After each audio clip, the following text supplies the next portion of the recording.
Hey, what's up, guys, and welcome back to the Link Up. I'm your host, Kim Smith Jenkins, and this week on our show, we're going to talk about authentic connections. That is really the core of what Link Media is all about. I truly built this platform to make sure that we keep connections first in mind. And that means, how do we connect to one another to help build each other up in business, whether it's in corporate America or entrepreneurship?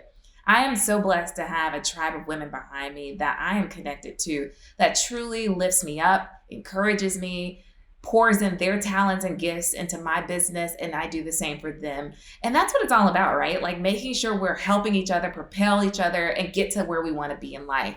And the more we can do that, the more women can unite, the more unstoppable we will be. And so I am so glad that I am connected to this amazing sister on our show today, Erica Bell of Lux and Bow and the Business of Beauty podcast. I'm so glad that she's here with us. She just recently launched her first podcast, The Business of Beauty. It's all about skincare, beauty, and the business behind all those products that you pour thousands, hundreds, 20s, all of that money into. She talks all about it and the great products that you need to have in your bathroom. Also, she has Lux and Bow and creates these beautiful, amazing curations that she just has in her home that's so fabulous, whether it is curating a wonderful lunch or either creating these beautiful florals. And she just shares her aesthetics with the world. And we love that you're here with us today, Erica, to share it all and all of your secrets as well. Can you bring some today? Yes, of course. I have all of my secrets. I'm so excited to be here. Thank you, Kim, for having me. Thank you for building this platform for genuine connections. I love it. I'm so excited to chat. Yeah, I think it's so important. And I know within our circle, we have really, leaned into that, like really helping each other, because we put our goals out there. We really just said, hey, this is what I'm trying to do. And then we all looked at our strengths and realized, like, hey, if I'm good at this and you're good at that, like, let's work together and make sure that we can help each other get to where we want to be. And that's what it's all about. So I'm so grateful to have you in our circle and just really being able to see your growth and to see the Business of Beauty podcast take off. I mean, if you guys haven't checked it out, make sure you go look it up on Spotify, Apple, YouTube, and make sure on SoundCloud, whatever platform you desire, and you'll find it. It is so good because she really just dives into more than just about being in the beauty industry, but what does it take? What is the business like behind it, the engine that's running it, and also looking into some ways that you can really just spruce up your personal self-care. So I think that you've been doing a phenomenal job with the podcast. But when you think about getting into it alongside being a cosmetic nurse, you're doing so much. What made you want to start a podcast? I wanted to start a podcast because I love having these beauty conversations. I call them timeless beauty conversations because across all demographics, and even in my workspace, when I've worked in the hospital, in the ER, or whether I've worked with other cosmetic nurses, or just having conversations with friends, we all were asking very similar questions across the board. And because I'm a beautypreneur, I wanted to know the beauty, or I wanted to know the business behind it. And on my podcast, I really dive into this multi-billion-dollar industry and peeling back the layers, and not only looking at putting something out into the industry, like creating something, but also finding a connection with feeling beautiful in your own skin without these terms called beauty. So when you think about how the beauty industry has really grown, it's crazy. You walk into stores like Sephora or Ulta and you see brand after brand after brand, and you think oversaturation, and there's still so much room and opportunity. You still see people coming out with more lines, and it makes you wonder, like, gosh, how much space is there for another brand? But clearly there is. What is it? What's been the difference maker? Because I remember growing up, I only recognized like a few in the drugstore, like Revlon and Maybelline, but now there's so much to choose from. Well, I think what really changed the industry is a couple of factors. One, that we have this digital beauty platform that beauty experts, like at home beauty experts, are excelling and just giving us all the information, letting us know every detail about a product before we actually go purchase the product. And so YouTube has been vital in making people understand the point of view of the at home beauty expert. So that's one factor.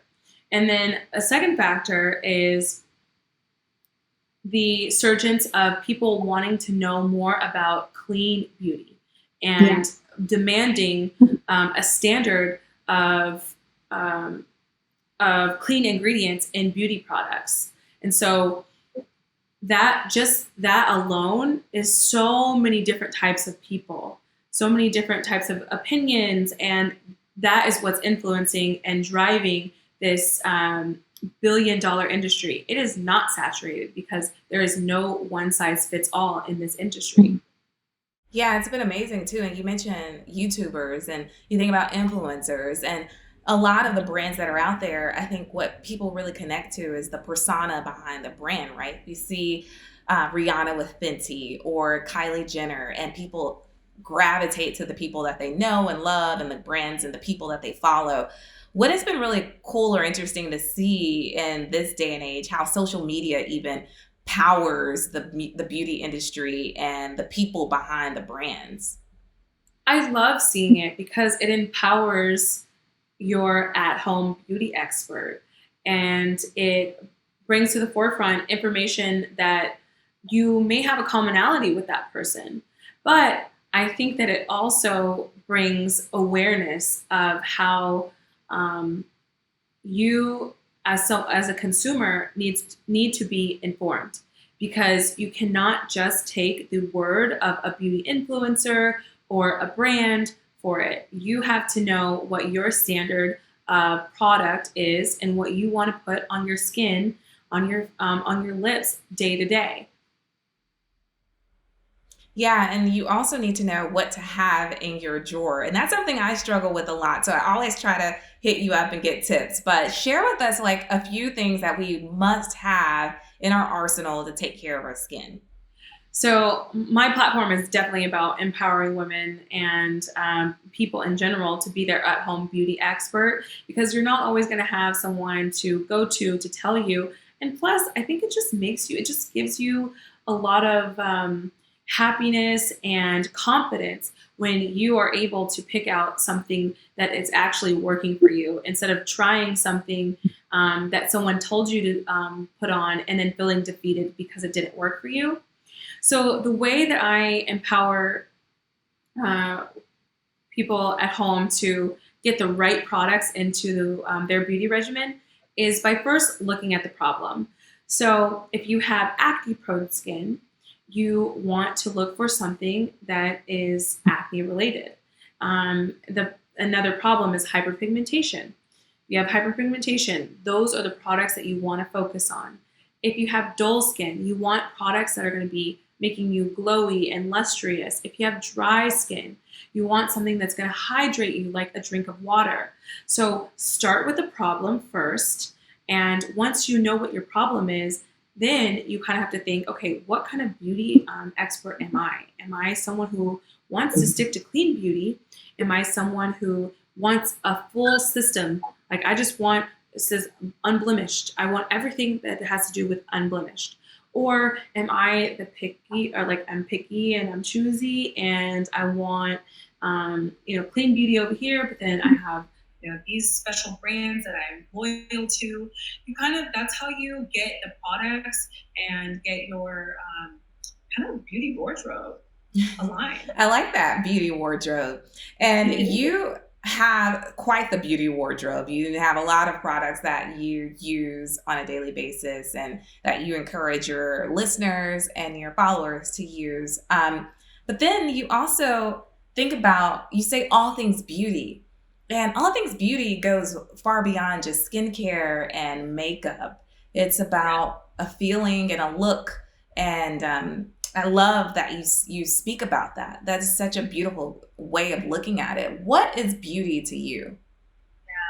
So So I always try to lead with a quote about beauty on my podcast because I feel like it's so important to look beyond, like you said, beyond the lipstick, beyond the face wash, beyond the cosmetic enhancement, and get to the core of it. And when I think about beauty to its core, it is a feeling for me. It is a feeling of being able to create.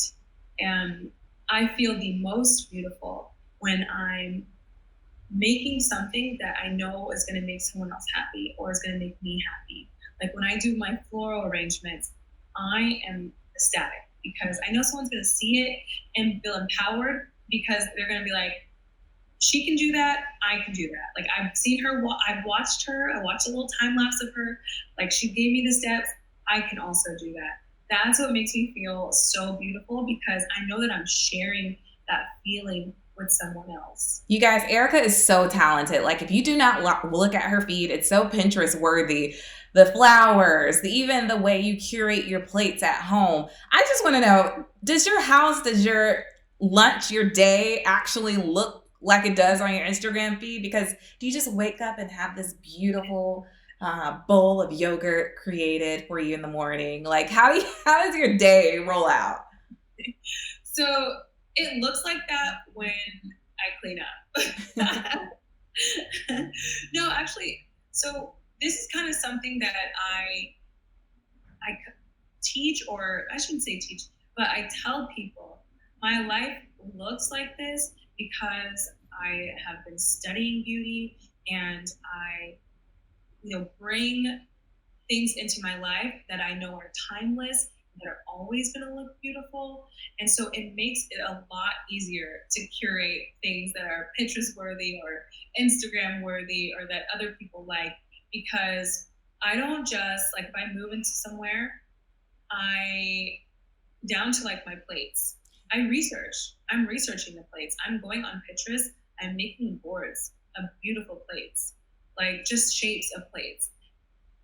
And then when I go to a store, I can easily pick out the aesthetically pleasing one because I've been studying it. So some advice for people who want to, curate a more beautiful life, and not just for vanity reasons, but because it gives you a sense of confidence and happiness when you look around and everything around you brings you joy. Yeah, like you mentioned, beauty is a feeling. And that's something that I really love because I am very much inspired by my surroundings, by my environment. When I come home, I want to walk in and feel like this is my sanctuary. This is my place. I feel a connection to it. And even when I'm working at home, I want to feel inspired by the things that I'm looking at constantly throughout the day. And so it really affects my mood. So like you said, like beauty truly is a feeling and you can create an atmosphere that makes you feel good. Mm-hmm. Yeah. It should make you feel good. I remember this quote. It was from Susie Orman. It was like, your finances are a mess because your house is a mess. And it kind of goes across a lot of platforms. Like, your house is a mess, you're going to feel a mess. If your house looks like, is beautiful, then you're going to feel beautiful. And that beauty is going to go into other aspects of your life. So I try to, curate as many things as I can so that it can be beautiful across the board in all aspects that I'm striving for.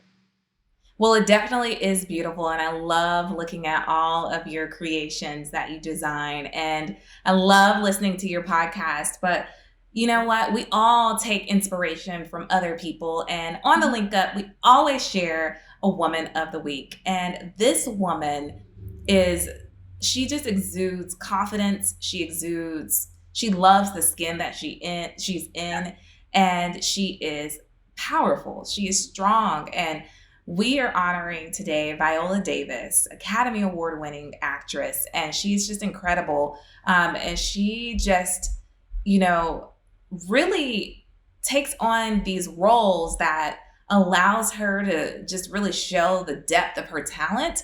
But she always, in life, in everyday life, she always displays this confident woman. and just really being proud of who you are, the way that God made you. And I love that she's really vocal about that. What do you love about Viola Davis? I love that she is the depiction of limitless possibilities. When I see her act, I know that she is digging deep and she is giving us a range. And when I just see her have conversations with, other people in her industry, she always makes it a point to talk about her strength and talk about her perseverance. And, she's not afraid to be vulnerable as well. And I think that that is something that's worth admiring because we don't always see that. And I love that she's able to show that for years and years.